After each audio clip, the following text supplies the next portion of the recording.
All right. Well, hope everybody's doing well tonight. And I don't know about where you are. It just rained cats and dogs here. It's about 2.5, 3 inches of rain outside my in the driveway here. So uh, it's a fun time. Um, for those of you who don't know me, my name's Jack Kiley. I'm a principal at MidAtlantic IRA, and to my this side, my right, is Siobhan. She hosts. She does all the back stuff. So if you run into an issue, I can't help you. She can, but I can't. So uh, Mid-Atlantic is a provider of self-directed retirement accounts. We Most of our clients hold their investing through IRA, traditional IRAs, Roth IRAs, solo 401k plans, a couple of other different types of plans, and most. I think last time Siobhan and I just looked at this the other day. I think somewhere upwards of 70-ish% of the holdings the clients have here are invested in real estate or lending in some fashion. So a pretty high percentage. It's our niche. And there's a spattering of other things that people do, some oddball things. It's kind of interesting to find how people can make a dollar practically doing anything. So uh, today's subject is checkbook IRAs, and it is you know I think most people have heard of that term before. I'm not sure that most people are familiar with it, but a checkbook IRA is quite frankly, it's a marketing term, and really what that is it's a structure that people use for investing in or placing various investments. So if you're essentially what's happening is that you're taking retirement plan money and you're investing that into an LLC, and then the LLC is in turn uh, investing in whatever it is that you're looking to do, real estate or whatever. Okay. So a lot of people think that it is. I We have a lot of people that will call us up, clients that are or would be clients that will call us up and say that they've already set up an LLC and they had Fidelity just transfer money into it, and that will not get you where you want to go. Okay.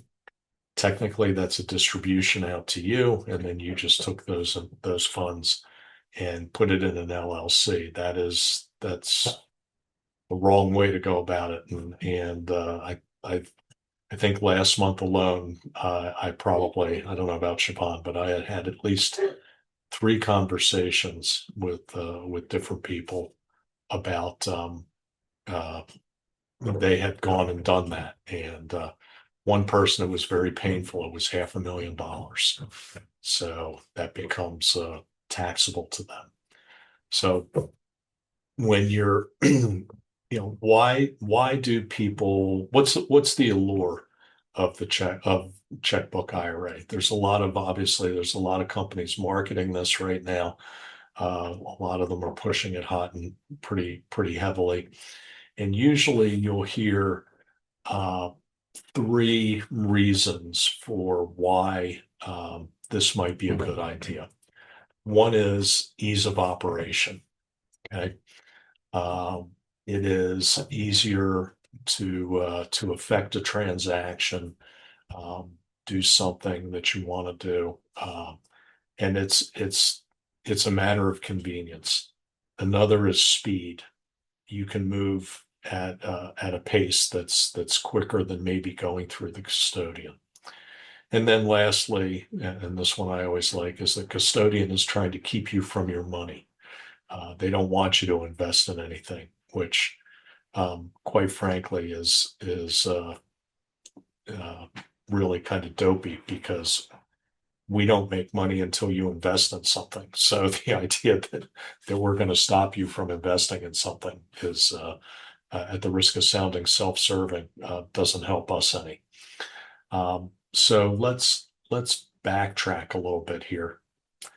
If the let's talk about convenience for a second. There are certain investments that I would argue are ripe to be held in IRAs or in checkbook IRAs. And those are ones that are maybe a little more complex. So if you are looking at a rehab project where there's a lot of moving parts, that I think argues for a checkbook IRA construct, because there's there's a lot of things happening at the same time. For those of you who do rehabbing, it's not like you see on HGTV, right, where it's all done in an hour. It's there's a lot of moving parts. There's a lot of you're working with you know a lot of tradespeople. Sadly, a lot of the tradespeople live hand to mouth, so paying them quickly is of prime importance. And secondarily, a lot of times I've done a couple of rehabs, and quite frankly, when I do a rehab, I about halfway through it, I realize why I don't do them very often, because it's a pain in the you know what. Uh, and then there's enough time between them that I forget. But typically, if I am paying a carpenter, let's say, I might advance him some money up front to buy materials and those sorts of things, and then when he's done the job, I pay the balance. And 9 times out of 10, I want to go, not 9 times out of 10, 10 times out of 10, I want to go inspect whatever it is that he was supposed to do, because I don't want to, if I pay him and then he hasn't done it, I don't have any leverage. And, I see a couple of people sort of smirking at this because they've been down this road before. So, that argues, for instance, for the checkbook construct, the LLC construct, because you've got control of the funds, and you can stroke a check, and you can go inspect the work, and then you can hand it over. We do have clients that will do rehabs directly from their accounts, and basically we just send the checks to them, and they do the same thing. But there's a little bit of forethought. So there are certain investments, and again, a rehab is probably a good example, where there's a lot of moving parts. So maybe an LLC construct makes a lot of sense. There's other investments that, quite frankly, don't. The LLC construct really is an additional layer that probably isn't necessary. So, for instance, if you are lending money to somebody, all you're doing is catching payments. You don't. Do you need to do that in an LLC? You can have your debtor send the payments directly to the custodian. If you're investing in private equity, the same thing. The transaction is investing in the stock of some private entity, and generally it's a hold situation for a number of years. It could be 3 years, 5 years, whatever it is. We have a lot of clients that invest in large, what I call syndicated deals. So these are Reg D kinds of deals where you have to be an accredited investor. Again, the investment goes out. There's really not a lot going on until the investment runs its course, and then the funds come back. Do you need the LLC construct for that? Maybe, maybe not. I would say not, but that's not mine. It's your call. So anyway, those are the things that people look at, or those are the arguments that are made for either having the checkbook construct or not. Let's just backtrack a little bit and talk about the process, because I mentioned off the top how people immediately get in trouble here. So your first step is you need to establish a self-directed IRA somewhere, okay? Preferably with us. And what that, because the in the retirement plan world or the IRA world particularly, this will be a shocker. I know the government doesn't trust you to work directly with your funds. You need to work with a custodian. Okay, and you have to ensure, or whoever the custodian is has to allow or permit the types of investments that you're looking at. So if you are thinking, for instance, of as I said before, I mean, I get this call at least 2 or 3 times a month where somebody is asking Fidelity to send money directly to an LLC, thinking that that's going to be an investment made by the IRA. That's not the way it works, because at Fidelity, their document says that you can only buy and sell, or you can only invest in what they buy and sell, right? So that's marketable securities. So any other movement of funds other than in marketable securities through an account at Fidelity, in my example here, is going to be a distribution. So your first step is to ensure or make sure that the IRA that you have is able to invest in an LLC. So you want to make sure that that's what's called a permissible investment. Okay. Second, you need to then go and set up the LLC, or have the LLC set up for you. And I would suggest that you get some legal expertise here.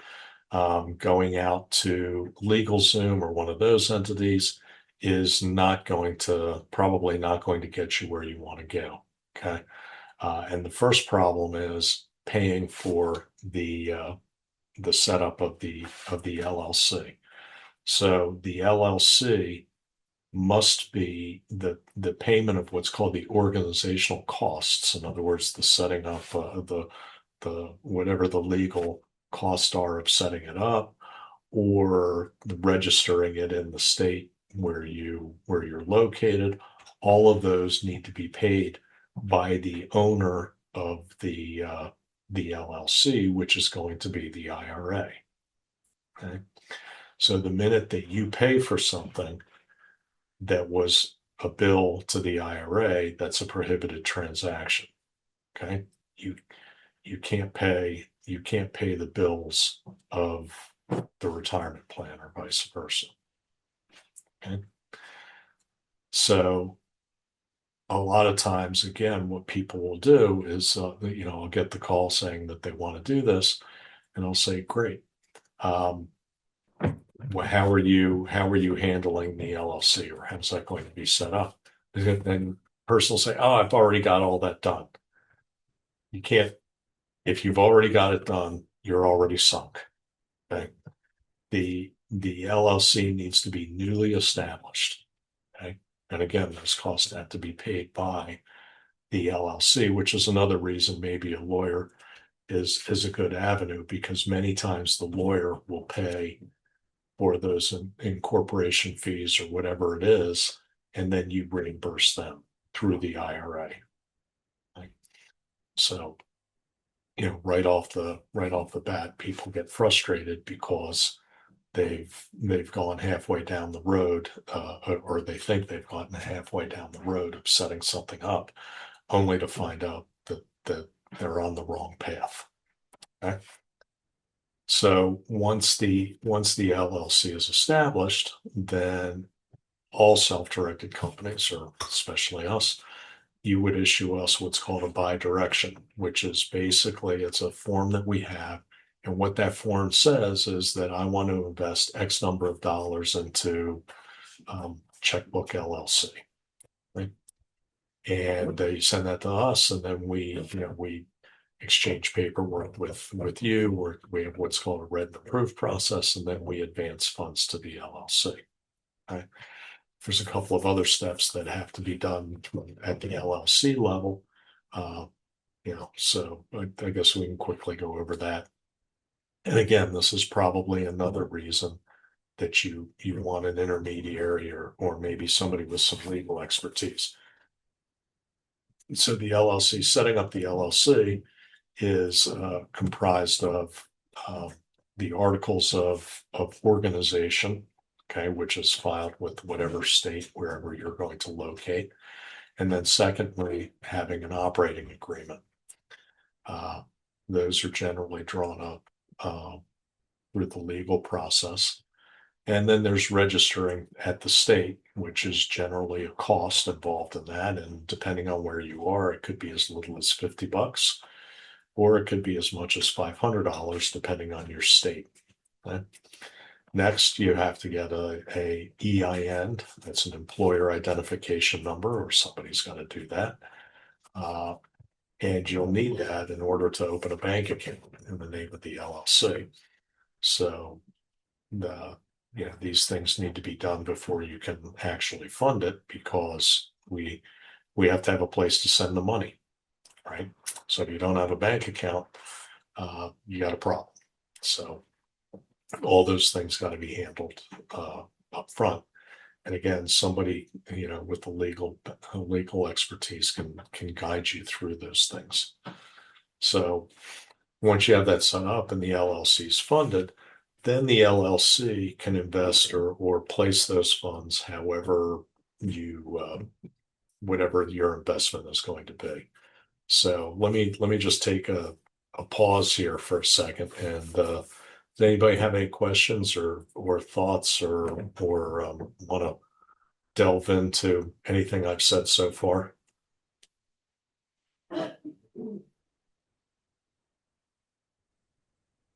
I do. I have a couple of questions, Jack. I don't know if Sure. now's the right time, so tell me if it's not. But we did just talk about a checking account. I'm thinking of doing this for my daughter, who can sometimes use some guidance financially. Let me put it that way. I see a smile from Siobhan too. I'm sure she's totally independent. Anyway, She uh, is actually. huh? What? No, go ahead. Go ahead. Okay. Can there be more than one a signatory on that checking account, or can it only be the account holder? Well, that depends. Okay. So generally speaking, it's what's called the beneficial owner of the Right. retirement account. Now, I mean, the LLC or the members of the LLC, which is the IRA, could elect to have somebody else manage the LLC. Okay. I think in all of the ones that we have, maybe I can think of maybe two where there's an appointed manager that doesn't have an ownership interest. Okay. So I can be the Uh, manager, but I will not have any beneficial interest because that would be because I'm her dad. I'm a disrespected person. Disrespected. Boy, there was a Freudian slip. A, there you dis, go. a disregarded person. Oh You're my. you're a disqualified person is what you have. Disqualified. That's it. Oh my God. Right. Right. And that's where things get a little dicey. Um, Right. if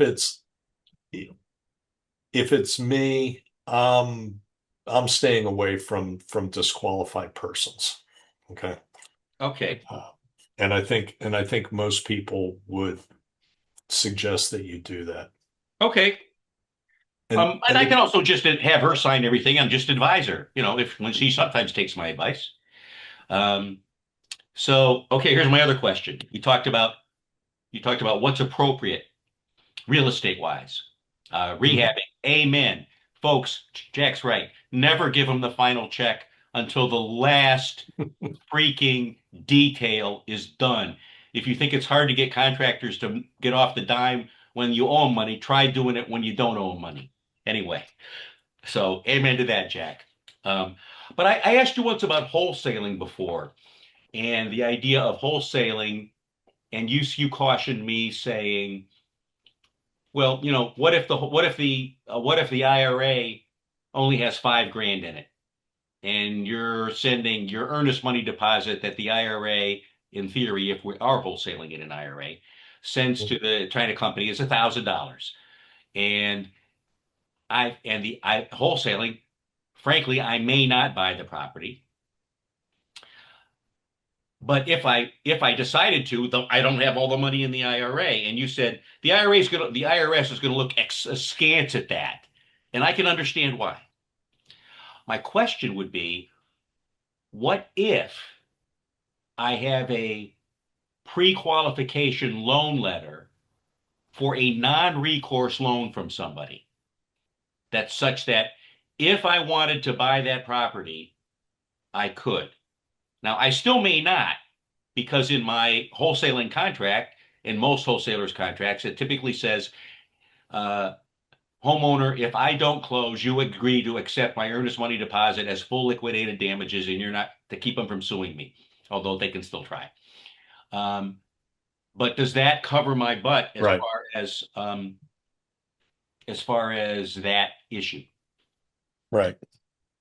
Well, there's okay. So this leads into this is a good segue into one of the other challenges with were things that to be mindful of with checkbook IRAs or the LLC construct. Okay. First of all of the rules attendant to IRAs now fall to the LLC. So just because you have an LLC holding those funds, all right, doesn't doesn't block all of the prohibited transaction issues. So um, just as a brief review, and for some of you who are unfamiliar with this, Dave mentioned something called disqualified persons. Okay, so a disqualified person, the IRS and Department of Labor, which is the other group that governs retirement plans, has there's a group of people and entities that the retirement plan cannot transact business with. Transact business is buy, sell, lend, lease, borrow, facilitate, use assets. Okay. And the idea here is these need to be arm's length transactions. Okay. So in a lot of this, if for those of you who are in regulated businesses, a lot of this will look like self-dealing types of rules. So disqualified persons fall into three groups. There's family members. So if you reach out there in space and you put a dot out there, and that dot is you, it's your account, and you draw a vertical line through that dot, anybody that's on that vertical line is disqualified. So you're looking at your ascendants, descendants, spouses. Okay.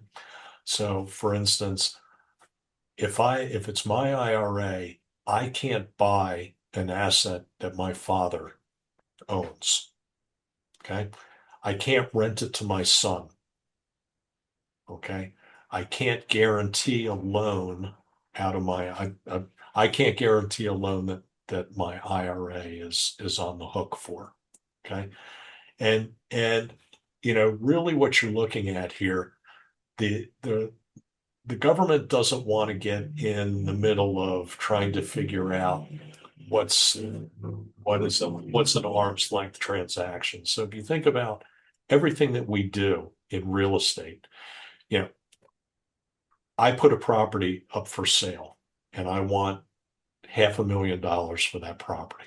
Is that property worth $500,000? Nobody knows until it actually sells, right? That's what I want, but nobody knows. Okay. So in if it's a third party, there's an adversarial relationship, right? The buyer is trying to get the best price and the seller is trying to get the highest price. Okay. And at some point you come to the middle. But if I'm on both sides of that transaction, so if I'm the buyer and the seller, who's to say that that's an arm's length transaction? And what the government is wants to make sure doesn't happen is that there's not shifting of assets from taxable environments to tax deferred environments, or from one generation to another generation. They want their quote unquote, they want their fair share. Okay. So these disqualified person rules are designed to get at um, you know those third party, or those willing buyer, willing seller transactions. The second group of people are people that work on the account. So these are people who have a fiduciary duty to the account. So if you have a financial advisor that advises you on that account, that person is disqualified. Okay. If you have, for instance, if you have an account with us, and I can't buy an asset from the account because I work for the account. Okay. So anybody that has that either works for, or that fiduciary responsibility, okay, can't can't is a disqualified person. And then lastly, there's always in tax, there's always the sort of the weird stuff, right? And that's the certain other relationships. And this is best really explained by example. So if Larry and I are partners in an entity, okay, we own an apartment building. We're both invested in an apartment building, and Larry owns 10% and I own 8%. We're not disqualified with respect to each other. We're just merely invested in the same thing. Okay. Between the two of us, we can't control it. We don't set policy. We're just investors. Okay. If, however, Larry owned 30% and I own 25%, now we are disqualified with respect to each other, because between the two of us, we control the asset. Okay. And the thinking here is that we have we're bound financially. Okay. So if, it's in my best interest to make sure that Larry is in good financial shape and vice versa. Okay. So a lot of times I'll see this with business partners. Okay. So if I, if Larry and I were partners in a business, okay, we own it 50-50, my IRA would not be able to lend Larry money.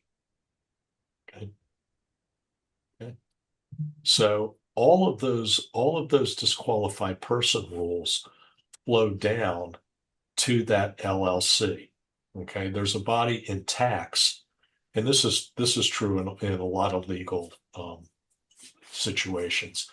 There's a bunch of rules in tax, which I'll just refer to as the indirect rules, which basically say that if you couldn't do something directly, so in other words, if I couldn't buy an asset directly from my father, okay, merely by putting things and stuff in the way, like LLCs and those sorts of things, that's not going to allow me to buy, or for the retirement plan to buy an investment that it wouldn't otherwise be able to buy. Okay, the government is just going to look through all of those things and just say it was a direct transaction. Okay, so back to the Checkbook LLC, you have to be aware of those things. Okay, so that's the first thing. The second deals with permissible investments. That quite frankly, that's pretty easy, because there's only two things really that a retirement plan can't invest in. One is life insurance, okay, and the other is collectibles. So think fine wines, works of art, those sorts of things. Okay, most people aren't. That's not the gate that's hard to get through. It's the first one. It's who you deal with and those sorts of things. Okay. So again, all of those rules fall to you. Okay. The other is an issue of compliance. Okay. This is when you have an LLC, how many people just you can raise your little hands there. How many people have LLCs or have business entities? Yeah. Okay. Virtually everybody. Okay. So you guys are all familiar with every year you get something that says good news. You get to pay the state $50. Okay. If you're unlucky enough to be in Maryland, right, Dave? It's $300. Okay. Yep. You know, so if you're in New York, it's 500. If you're in California, it could be up to 1,000. It could be up to $1,200. Okay. So, when it's a big number, it's hard to forget. Okay. And in the old days, you can see I got a little bit of gray hair here. In the old days, they used to send you something in the mail that said, good news, you owe us $50. I am unaware. I don't think any jurisdiction does that anymore. Okay. You just got to know to pay it. Okay. So if you don't pay that, you don't have an LLC. If you don't have an LLC, those funds are now in your hands. Okay. That's a prohibited transaction. So you got to make sure that you stay in compliance. The other thing that comes up, and this becomes a little more tedious for people. I'm in Maryland. Okay. Maryland's a nice small state, right? I can travel 50 miles in at least four different directions and be in a different state. So, and again, I'll use me as an example. I have investments in New Jersey, I have investments in Maryland, I have investments in other states. Okay. If I do that through the LLC, okay, particularly with real estate, I've got to have that LLC registered to do business in those states. Okay. Because if I don't, particularly real estate investments, okay, then I don't have legal standing. Okay. So that again becomes an issue. So it's not unusual that I'll see people, and where I get a lot of this is we get asked to custodian checkbook LLCs that are already set up and are custodianed by other self-directed companies. And quite frankly, I think what happens here is the other company has found out that there's a problem and they're saying, we're going to dissolve this and disband your asset, or you can go find another custodian to take on your problem. Okay. So they'll come to us and first thing I do is I go out to the state website and I look them up, right? Probably half of them are forfeit. Okay. The other thing that happens is that maybe they set up in a state like there's states that are, I'll call them LLC friendly. Wyoming is one, New Mexico is another. Okay. Where it's cheap and the LLC, for instance, in Wyoming, I think the LLC lives in perpetuity. Most states there's a time limit. Okay. But if you set it up in Wyoming and then you buy real estate in Maryland, that thing has to be registered to do business in Maryland. Okay. If it's not registered to do business in Maryland, it ain't an LLC. Okay. It's a personal investment. So you have to be aware of all of those little things. Okay. And again, that falls to you or the manager of the LLC as opposed to the custodian, because from the custodial perspective, the only thing that we see is the funds going into the LLC. What the LLC does from there, we have no earthly idea. Okay, until it becomes a problem. Hey, Jack. So that's you have to be you just have to be aware. Okay. The other challenge that I find is that people, if especially if you're an entrepreneur, people tend to, and I'm guilty of this in some of my businesses too. My business is my personal fiefdom, right? I if I in my business, if I want a car, I buy a car in the name of the business, right? is, I reimburse myself for mileage. I do, whatever it is that I do. Okay. But my point is that there are, a business owner generally uses the LLC to obviously to further his business interests. But, there's, there's things and stuff in there that maybe are not purely business related, and I'll call them mixed use assets. Can't do that with the IRA. Okay, a checkbook LLC IRA, because the minute that you do that, that's a prohibited transaction, because now the LLC has either given you a benefit, okay, or vice versa. Okay, and those current benefit rules go in both directions. So it's not just you getting a benefit from the retirement plan asset, it's the retirement plan asset may give you a benefit as well, or you might give it a benefit as well. Hey, Okay. Jack, could I ask a question? Sure. So you're talking about getting a benefit from your IRA. I'm retired now, and so um, this question might be more, something about my situation, and I've obviously made some mistakes here, and I'm trying to correct some of them. But the fact that I can take withdrawals from my IRA at this point, does that change the whole situation? No. Because so here's the challenge with this. Okay.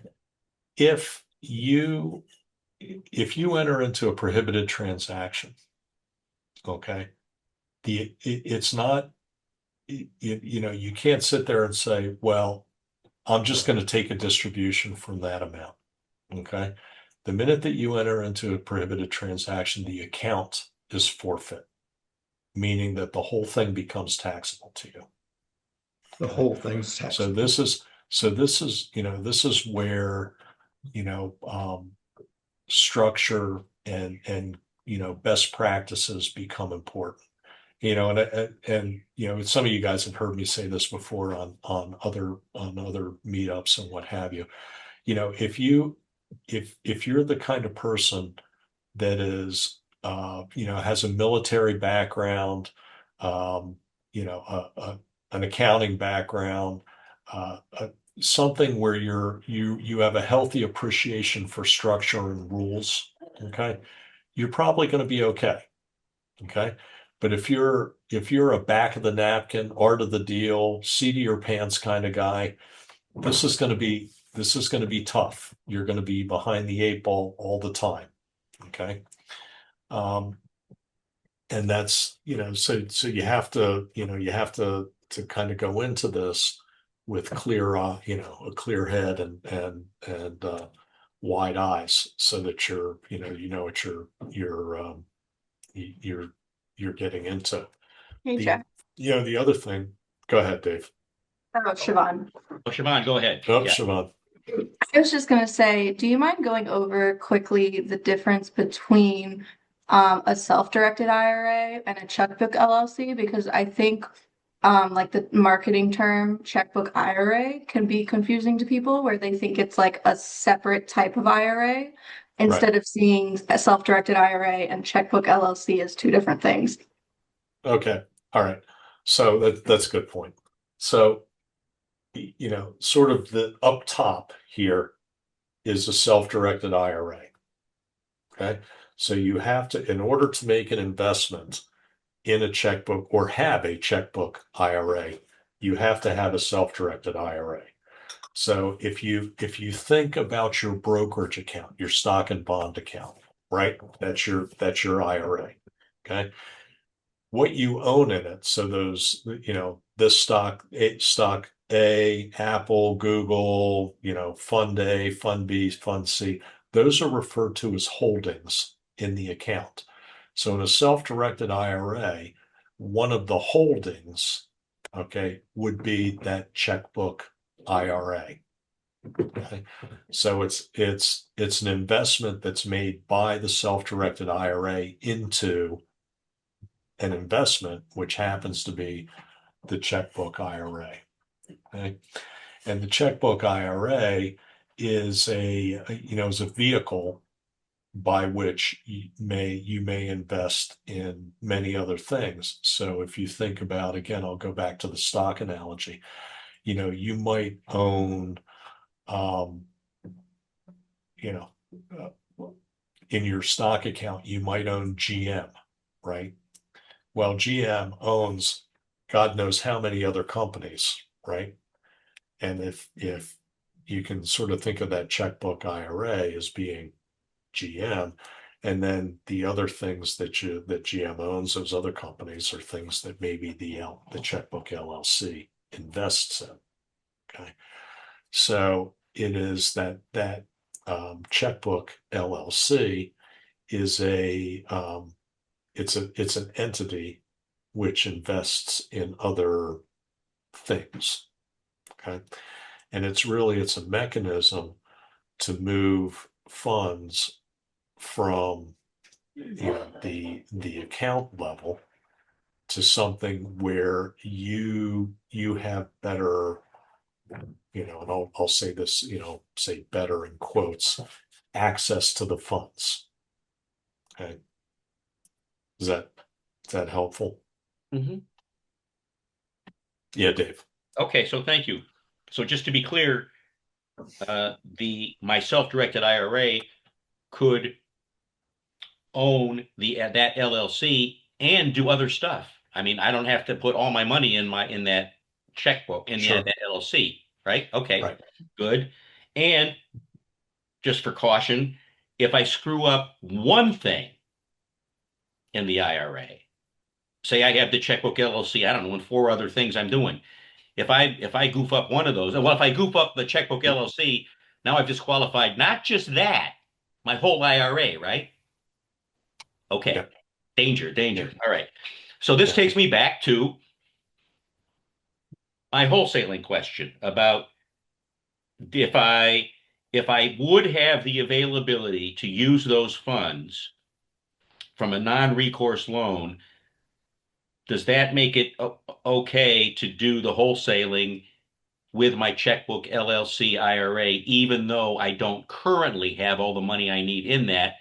And I guess a subset of that question is whether I do or do not close that deal as the buyer.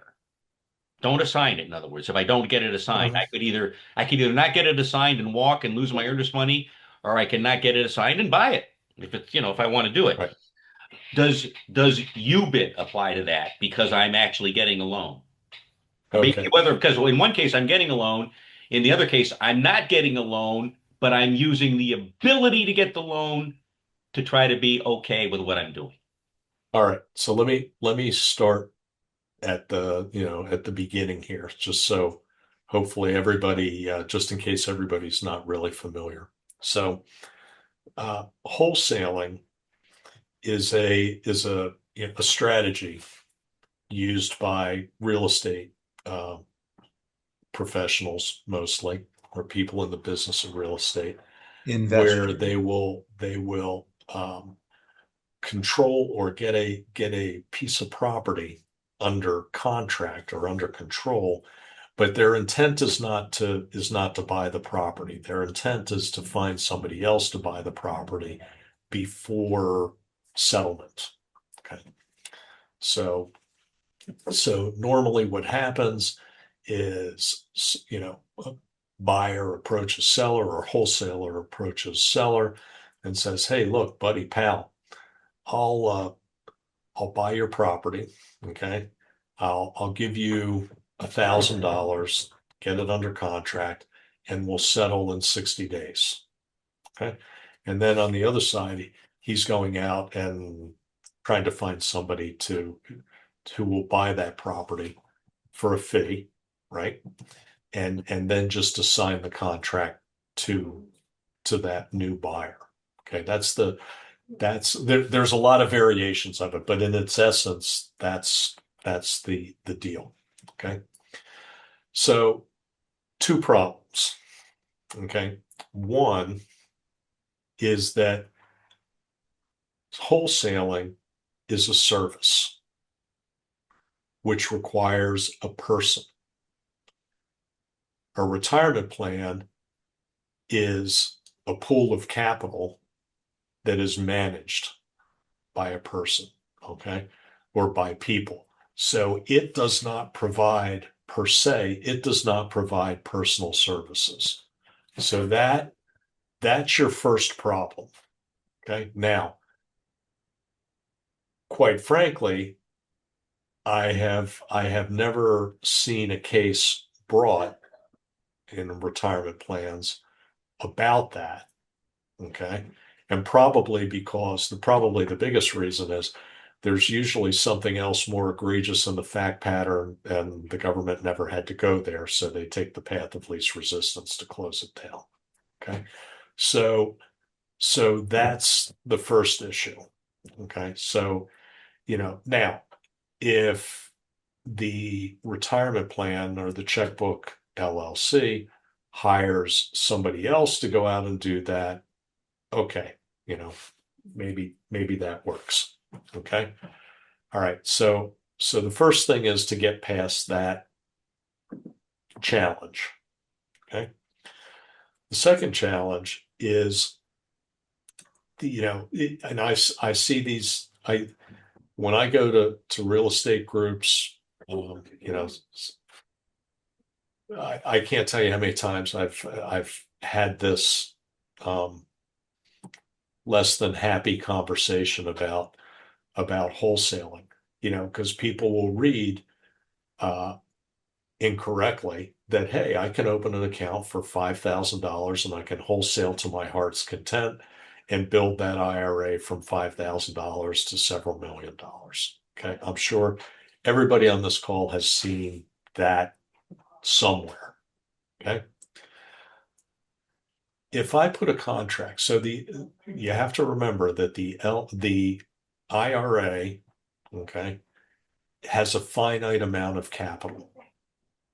So if I set up an IRA, self-directed IRA with $5,000, and I go and I put a contract on a piece of property that is $200,000, okay, I want to know which one of you guys on this call is going to lend me the other $195,000 to buy a piece of property for $200,000, is going to lend an entity, non-recourse, okay, to complete that deal.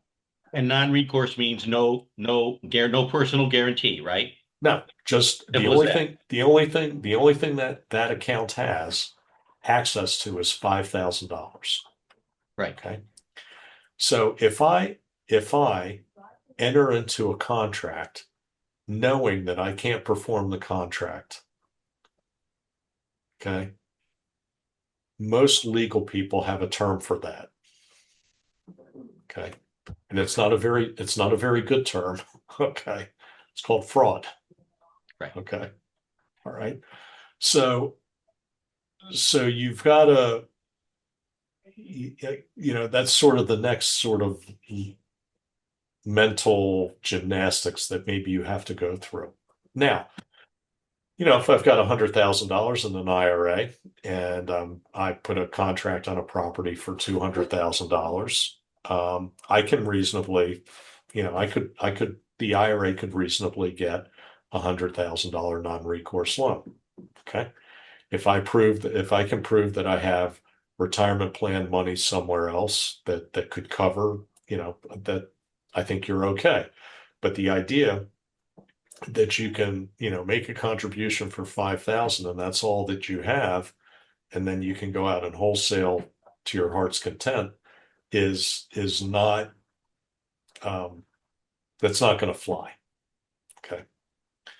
So, Just to be clear, so I would need a reasonable amount in the IRA such that I could reasonably expect to get a non-recourse loan because I'd have so much skin in the game. It's a good risk for my lender.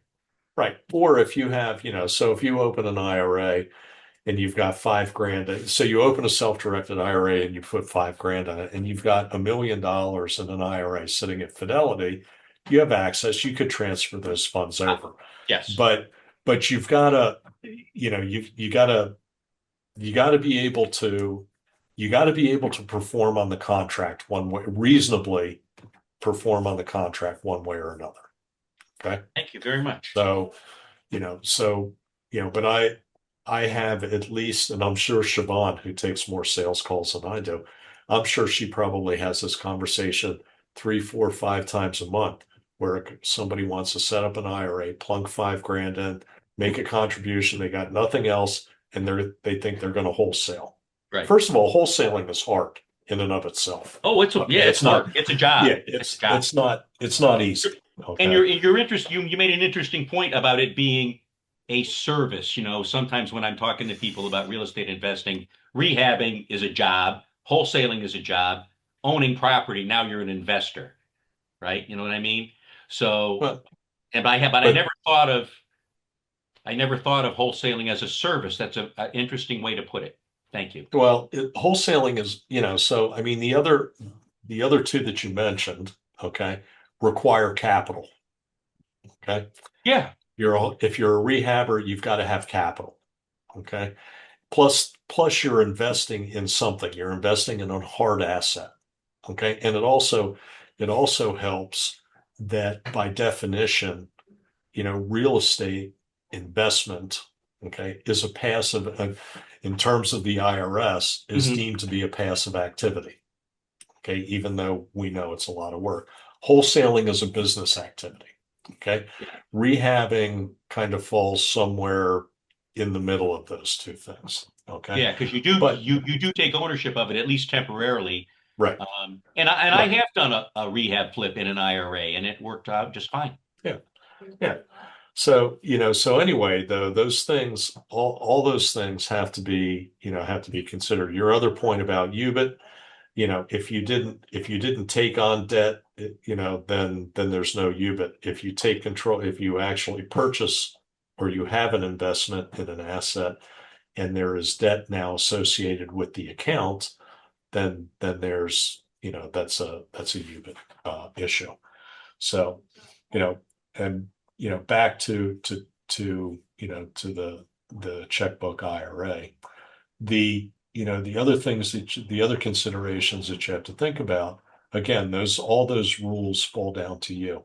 So, when I'm looking at these, the other thing I see when I'm looking at LLCs to take on or custodian is there are every once in a while, not every once in a while, I would say probably half the time, I'll see a line item on the balance sheet that says due to manager, okay, or due from, okay. That's a loan, okay, to a disqualified person. That's a problem. Okay. Ouch. Yes. Or I'll see due to credit card, okay, due to Bank of America credit card. And I am currently, okay, I am unaware of any credit card company that doesn't require a personal guarantee. Okay. So if you have those things, those blow up your retirement plan. Okay. Now, sort of going back to, if you have a business and you have an LLC, the business in your LLC, we have due froms all the time, right? Mm-hmm. We have credit card, that are either, we either associate with the business, okay, or it's a credit card, it's a commercial credit card of the business, but there's generally, and again, I'm unaware of any credit card that doesn't require a personal guarantee of somebody. Okay. So, so those things, those are things, those are sort of the little things that people forget about. Okay. The other challenge is somebody has to do the accounting for the LLC. Okay. So you got to have a set of books. Okay. Which means something more than just a bank account. Okay. Because we're getting to the day where the custodians are going to require a set of books. Okay, meaning at least once a year, you've got to provide a value, fair market value of the LLC back to the custodian. And really, the only way to effectively do that is through a financial statement, a balance sheet, P&L, okay, and then an analysis of that thing. And it doesn't have to be, we're not talking about something that's going to cost you copious amounts of money, but if you're, if you are not keeping a set of books, you're running into a problem. Can it be a QuickBooks report if one is QuickBooks fluent? Yeah. QuickBooks. I mean, it's an accounting system, right? No problem. But I can, our clients, I would say probably a third. I can look at the financial statements, we don't even get financial statements. We get a bank account or we get a value. Okay, we're probably about a year, 18 months to 2 years from now, there's going to be new guidelines, as the government likes to call them, right? About how, what's going to be acceptable for assessing value.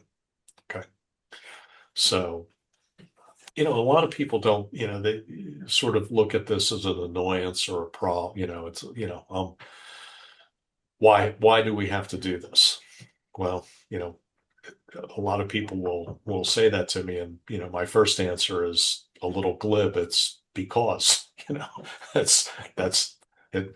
Yeah, that's just the way it is. So regardless of what your investment is, be it a piece of real estate, a loan, an ownership interest in an LLC, a hedge fund, whatever it is, all of those things have to be reported and valued. Okay, at least once a year. So, and there's a lot of different reasons for it, but that's just the world we live in. Okay. Plus, if you love paying taxes, don't bother with this. What's that? If you love paying taxes, don't bother with any of this. Well, I don't know anybody that loves paying That's my taxes. point. That's my point. So, You got to jump through a few hoops, but the tax savings can be ginormous. yeah. So but the other consideration becomes, you have to keep the books, or somebody has to keep the books. Okay. If you invest directly through the account, quite frankly, the custodian is keeping the books for you. Right. So, so there's not a cost there. And if you are like most people, where you have, especially in real estate, where you have a number of different LLCs, okay, one of them being that checkbook IRA, okay, be sure to have when somebody does the bookkeeping for all those things, make sure that the checkbook IRA is paying an invoice to whoever is doing the bookkeeping, because the minute that you sit there and say, well, I've got 15 entities and she does the accounting for all the entities, okay, you're commingling service. Okay, so it's those little things that run you into trouble. Okay, so the other, one of the last points I really want to make on this is, a lot of people will, they want to know, well, how often do LLCs run into trouble? Okay, how often does the government really look at these things? Okay, and the answer to that is not often. Okay, but the government is probably not your biggest concern. Okay, if you look at a lot of the case law around LLCs, IRA, LLCs, and those sorts of things, it's not the government poking around. It's that the LLC got sued by somebody else, okay, And that person is trying to quote unquote pierce the corporate veil to release those funds so that they can get at them. Okay. So there are a couple of cases, celebrated cases, one that, and they're both in Colorado. Okay. And of course I can't remember the names of them off the top of my head, but basically this LLC was owned by an IRA. Okay. And the IRA had other assets. This was just one asset of many in the IRA. And what the creditors did is they, through discovery, okay, they were able to show that the LLC had entered into prohibited transactions or a prohibited transaction, which made the LLC or the account forfeit and open to the creditors. So that opened up about a $2 million, what was a small, maybe a $500,000 LLC or issue. It made available copious amounts of money more to pay the creditors. So, it's not necessarily just the government, okay, that's really, looking into these things, okay. And we're back to best practices. We're back to, operating the LLC appropriately and as a separate entity from you or from other LLCs that you own, to keep everything happy. And, look, real estate investors are, first of all, you guys don't live in silos, right? Usually, most real estate investors and real estate professionals that I know have anywhere between 3 and 15 LLCs running at the same time. And it's not unusual that maybe this LLC lends that LLC money, okay, for a short period of time. And even though it's all accounted for and there's due to, due froms and all those sorts of things, the minute that you do that with one of those LLCs that's a checkbook IRA, you got a problem. Okay, so you gotta, you just gotta keep the rules straight. So, any other questions or thoughts about this? Can you go over basically like why someone would use a checkbook LLC over just investing straight from their self-directed IRA? Well, I think the biggest reason it depends on what the investment is. Okay. So again, I go back to investments that are maybe have a lot of moving parts. And again, rehabbing is a good example. Okay. It allows you as the beneficial owner of the account to deal with all of the vagaries of the rehab more effectively than running through the custodian. So I'll give you a good example. Let's say that I'm doing a rehab and I engage somebody to make cabinets for the kitchen. Okay. That usually requires a deposit. Okay. Maybe a check, for progress, and then a final check on delivery and installation. Okay. Let's just say it's just 2. I put a deposit down and then on delivery. At the same time, I've got the flooring guy, right? So he's putting hardwood in this area, is putting carpet in that area. Again, check for materials or deposit, something else, on delivery. Okay. I don't know exactly what the final cost is going to be, especially with carpeting and those sorts of things, right?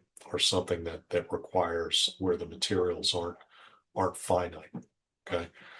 So if I go to the custodian, I could sit there and say, and we do this, we issue a check for the deposit, you know, and, you know, when the job's done, either a check or if it's a GC, a general contractor, maybe there's progress payments. But the challenge becomes at the end, settling up, right?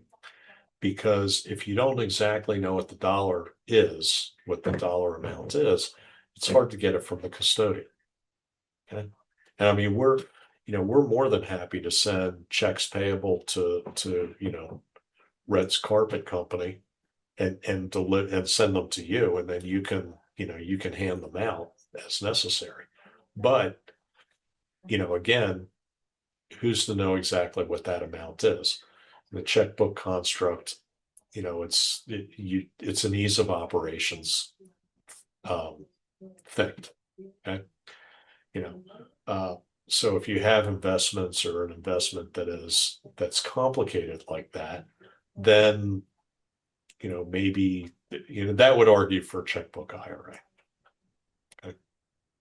And Jack, and that's going to take a couple days. It might, and Lord, with the post office, Lord knows how long it'll take, right? Oh, yeah. I mean that, so clearly, again, those more complex or the investments that are going to take a little bit of finesse or there are a lot of moving parts, those are perfect. Those are perfect for checkbook LLCs. And I would imagine a fair number of your clients also own properties, rental properties in a self-directed IRA. Do you tend to think checkbook LLCs are good for them, or since, my God, rental properties can have all kinds of different issues, would you recommend that they typically have a property manager if they're going to have it? Yeah, because I don't know if that's self-dealing when you manage your own property. I don't know. Is No, that in you can. itself isn't right? But No, you can manage your own property, but it is property manager would you could certainly own you could certainly do that within a checkbook IRA.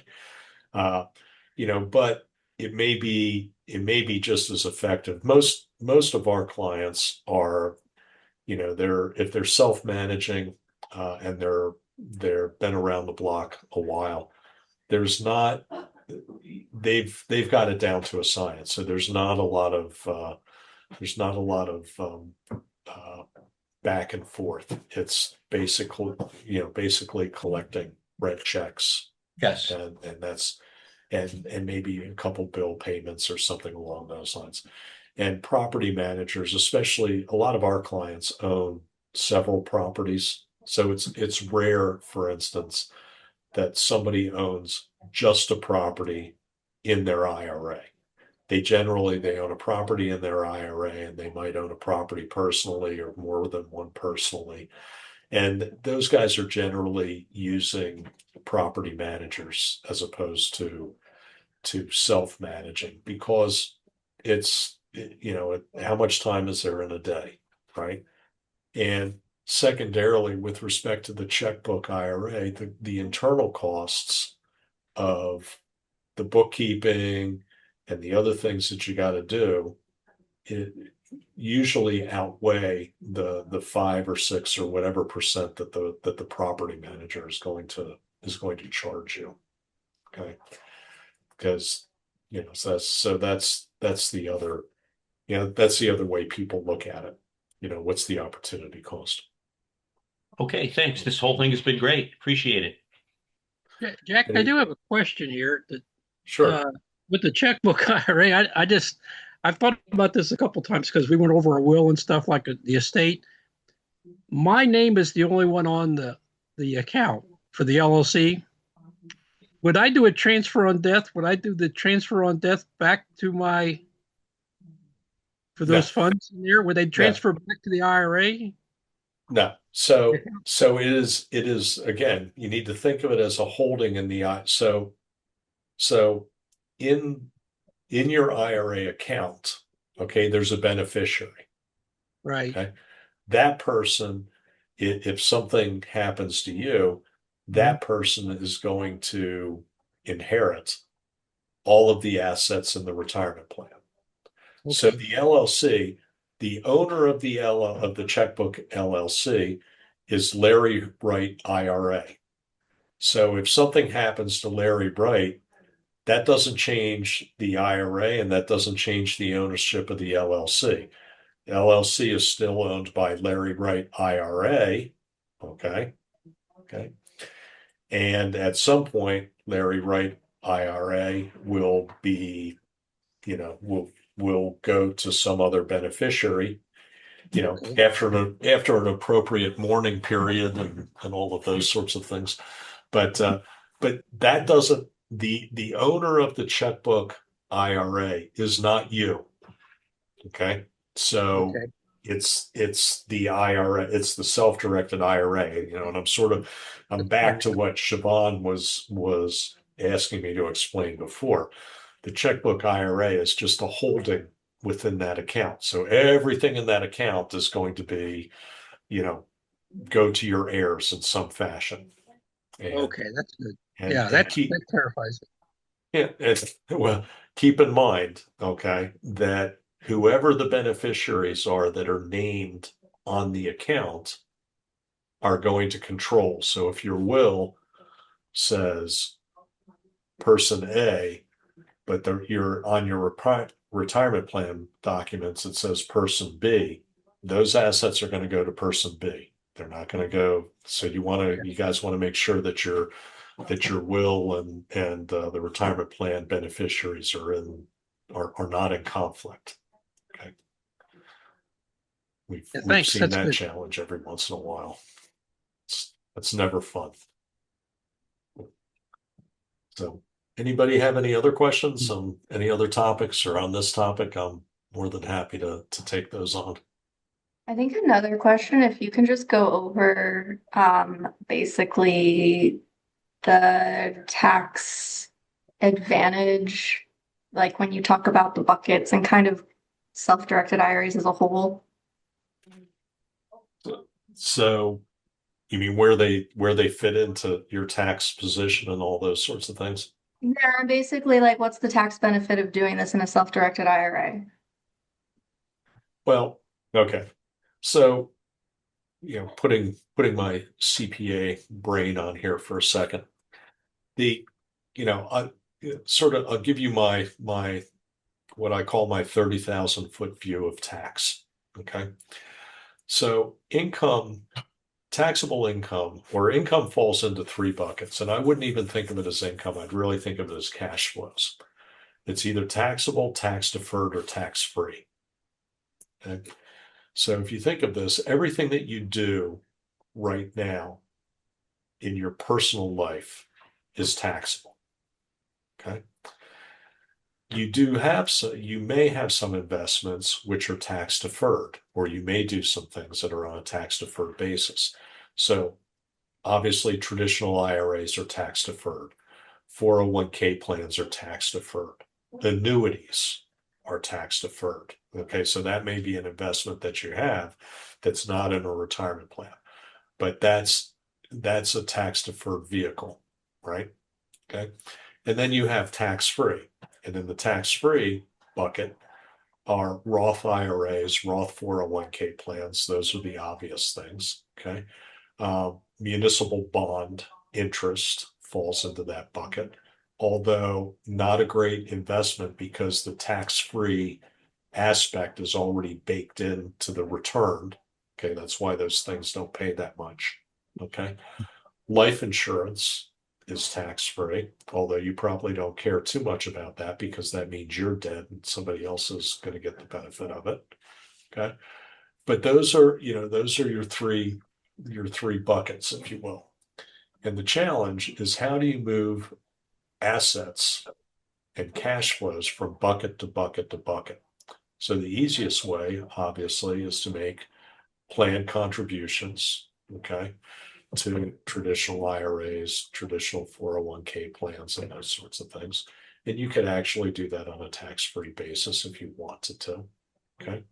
Mhm. Um, But those investments that you make in there, in those other buckets, obviously don't pay tax currently. They'll pay tax at some point in the future. The other thing to consider is that in the taxable bucket, you pay tax on production.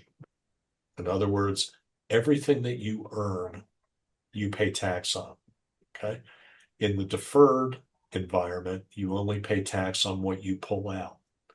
So if I buy a piece of property personally, and I bought it for $100,000 and I held it for a few years and I sold it at $250,000. So I got $150,000 gain. How much do I pay tax on?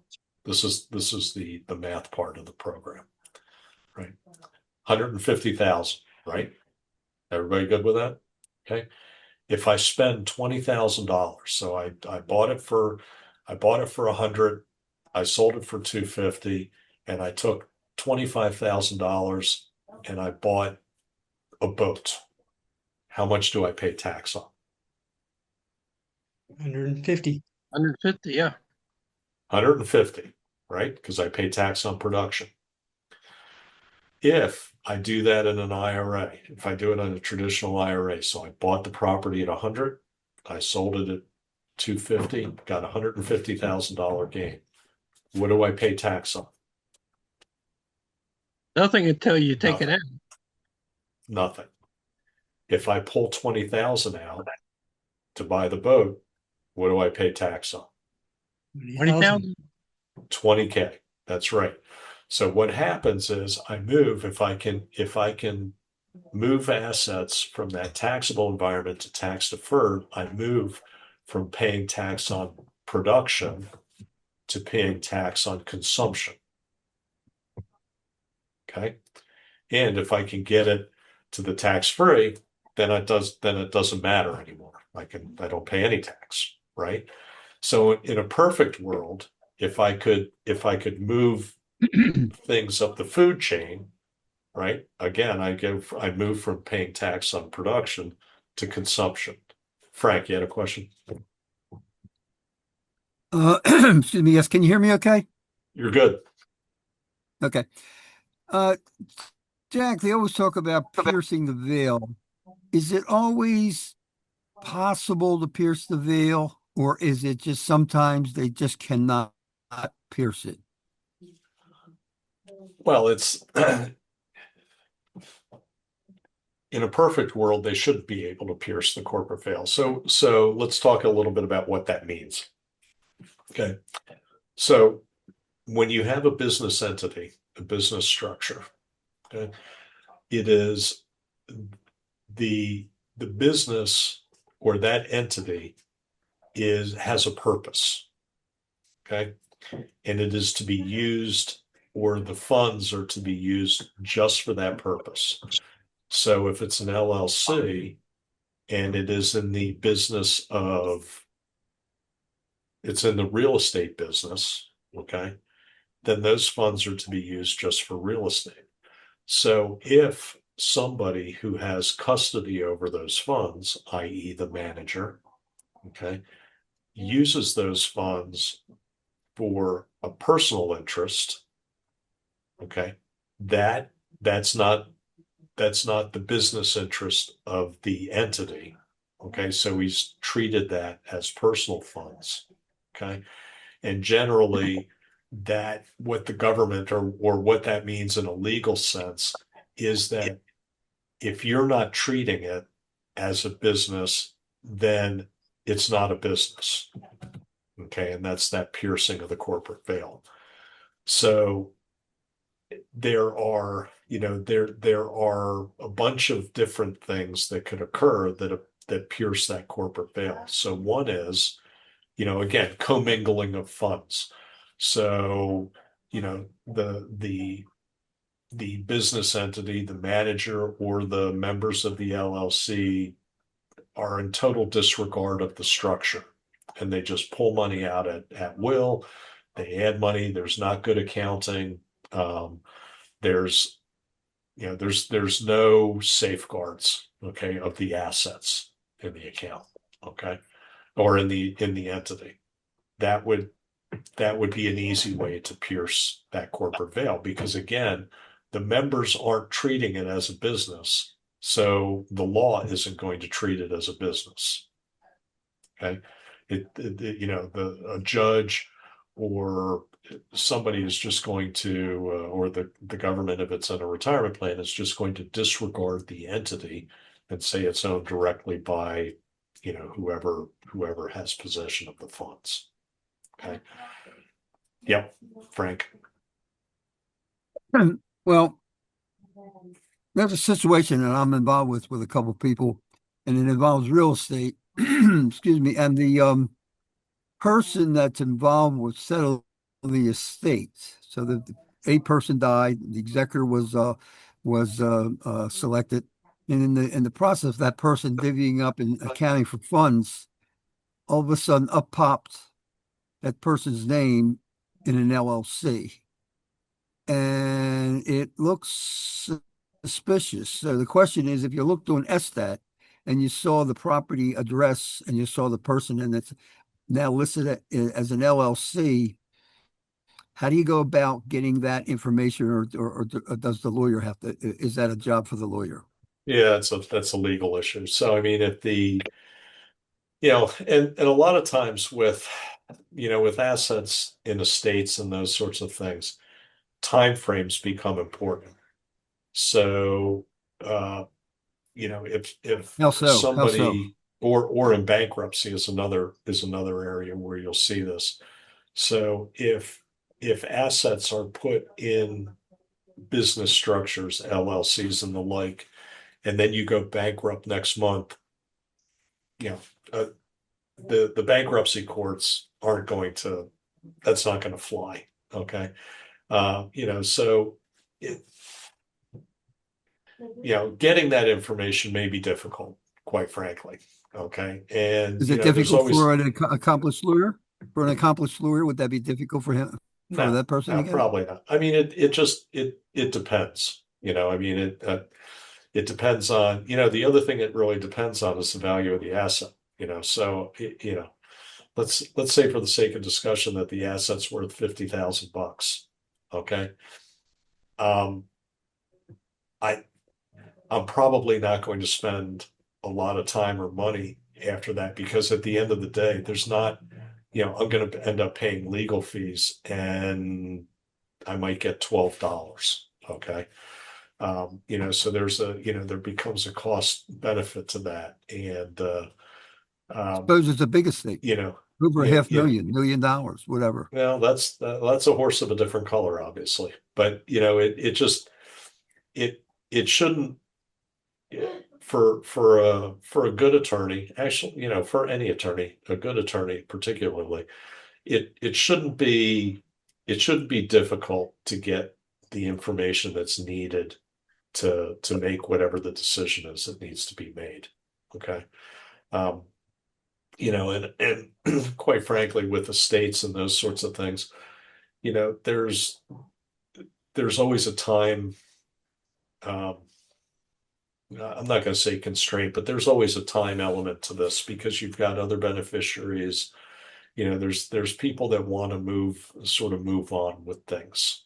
So um, that might help you too. Uh, but it's with smaller entities, it's you know sometimes records are a little scant, but you can get it. You can get it. All right, appreciate it. Okay. Thank you. Yep, you bet. Hey, Leroy. Hi. Do you got time for a couple other questions? Sure. Last year, I was closing down my 401k. I had assets in a uh, firm over in California managing assets, and then I had investments that had made within the 401k. So, what was in the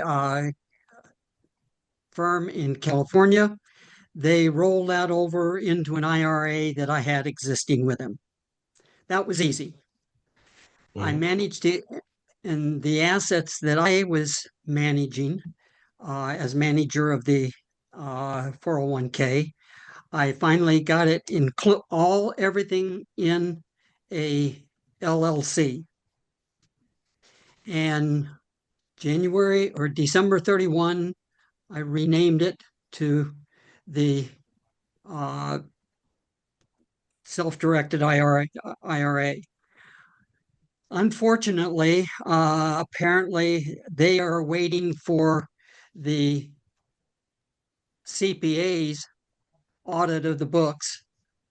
And I have a significant amount sitting in there in cash, which hurts me. But basically, it's so within that those funds within the LLC, there is a checking account, and the checking account is in the name of the LLC, and the LLC has to turn it over. We went down to the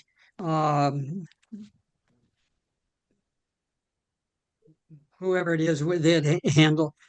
When you get old, there's two things that go. One's a memory. I forgot what the other one was, but anyway.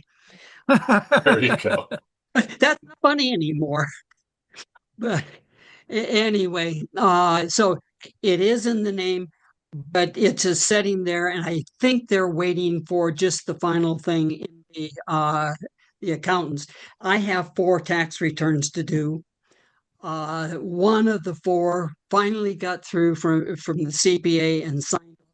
I think it was last week or Monday, whatever. I got 3 more to do. So I'm in deep trouble. Plus, and I'm still working because I haven't had enough sense to say that's enough. But anyway, that's my situation. So I assume that I have to wait until I get that results from the accountant, which unfortunately doing the profit sharing plan, that was number 4 on my list of tax returns, which maybe I need to move up. But I got everybody else breathing down my back on getting stuff, and it just takes forever to get things done anymore. So that's let me ask you a couple questions. Okay, so with respect to the profit sharing plan, okay, so if I heard you right, you had assets in the retirement plan. Okay, you bundled those or put them together in an LLC, or you transferred them into an LLC that's wholly owned by the retirement plan, correct? Some of it was in various investments. Right. Some of it was cash. The cash Right. got rolled over to the IRA, the existing Okay. IRA. The other one, So I opened up the account, but it's not functional, I guess is what they're telling me yet until so it's just sitting there. So is the profit sharing plan was that are there other participants in the profit sharing plan besides you? No, Just you. just me. Okay. So do you know whether you filed a 5500 EZ or an S or an R? Since I have not done that for 2025, got my stuff in to the accountant for 2025, I'm going to assume no, it hasn't been done yet. But in the past, was it always an EZ or an SR?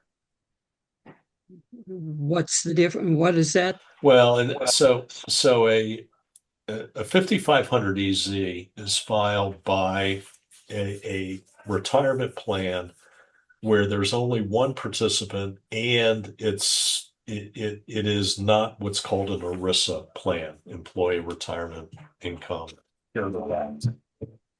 So basically, that plan, if there were other employees at some point or whatnot, then it's probably an ERISA plan. So really what I'm struggling with here Haven't had any other employees for the last 15 years.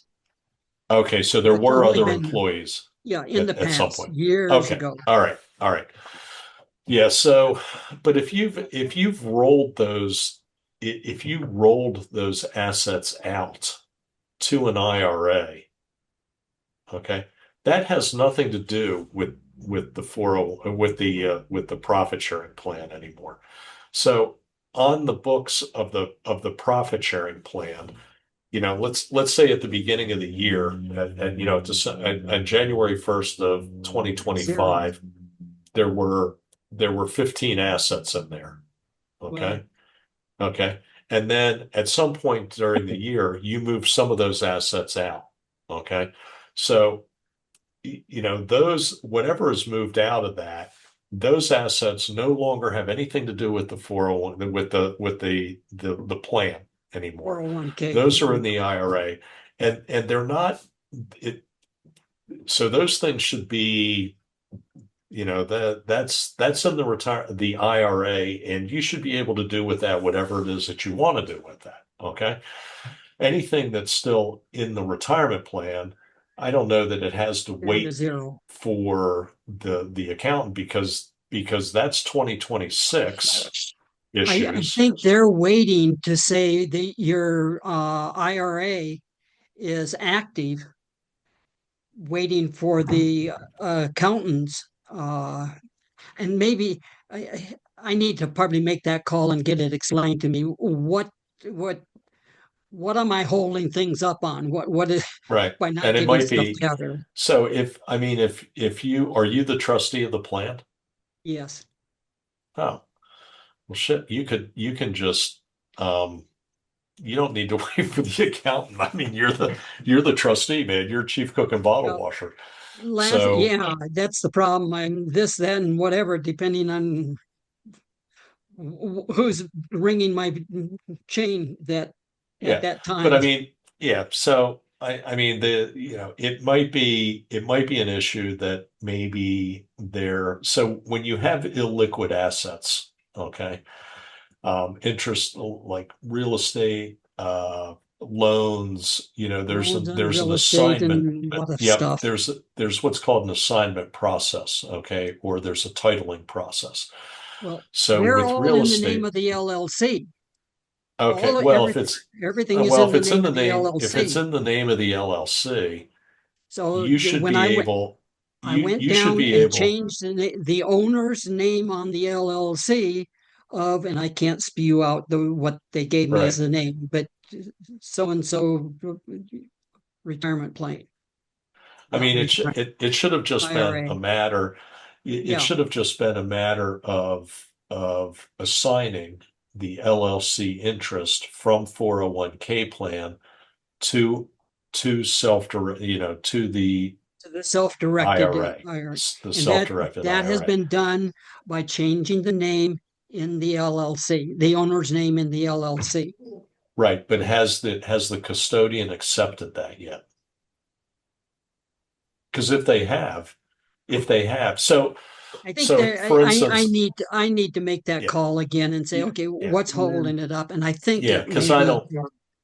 yeah, There's something doesn't. I mean, I don't see where the accountant has anything to do with it whatsoever. well, other than they're waiting for the accountant's confirmation of that's the value that's left.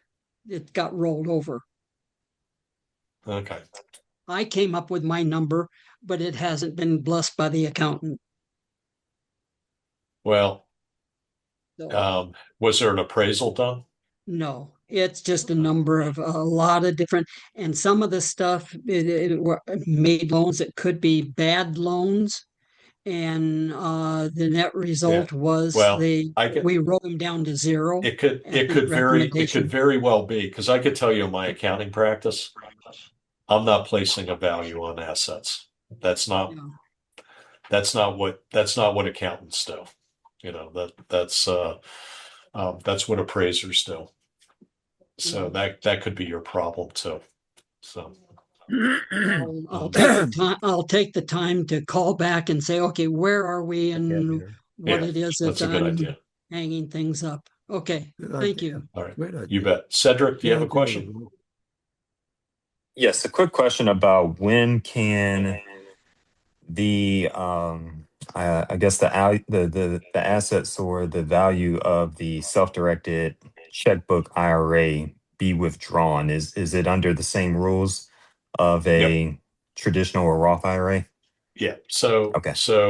yeah. And really the process for that is the funds in the checkbook IRA would have to move back to the custodian, and then the distribution would be made from the custodian to you. Okay. So you can't just move it from the checkbook IRA to you. It has to go back to the custodian first and then out to you. Okay. So 59 and a half. All right. Yeah, yeah. So what Cedric's talking about is if you take IRA funds, traditional IRA funds out prior to 59 and a half, there's a 10% penalty. Okay. It's still taxable, obviously. But to avoid that penalty, you've got to be at least 59 and a half. Okay. Did I see any other hands? All right. Well, I appreciate everybody's time. I hope you got something valuable out of our conversation tonight. Are you here If in the you, valley? Where are you located? I'm actually I'm right in Washington D.C. outside of Washington D.C. Sioban is in the is out on the West Coast. So, Okay. but You're not in the, okay. But I'm thank always you. available. No problem. Okay, So, thank you. yep. Uh, we have this meetup once a month. Hopefully you can join us again. For those of you who have been on a number of times, I always appreciate seeing you, and don't hesitate to speak up. Siobhan, when's our next get together? So if you're a client in 2 weeks, we're going to be talking about using entities inside your IRA. So LLCs, limited partnerships, or trusts. And then, so that's on the 10th if you're a client. And then on August 25th is our national call, and we're going to be talking about Roth versus traditional IRAs for alternative assets. And I'm sure we'll get back to some of that discussion that we were having earlier about moving from bucket to bucket. It's one of my favorite topics. So I look forward to seeing everybody there. Anything else coming up on our radar screen, Siobhan? At the moment, we might have some webinars sprinkled in there, but we're still coordinating with guests and things like that, but potentially some upcoming collaborative webinars. Excellent. All right. Well, again, I appreciate everybody's time. If you have questions or things that you think about in the dead of night, don't hesitate to send those to info@MidAtlantic IRA. We'll get those answered for you. And if you need any further help, we're always here for you, or just let us know how we can help you and support you. I appreciate your time. Leroy, good luck with your issue. Thank you. Let me know how it goes. Good night. Thank you. Bye, Have a good everyone. evening.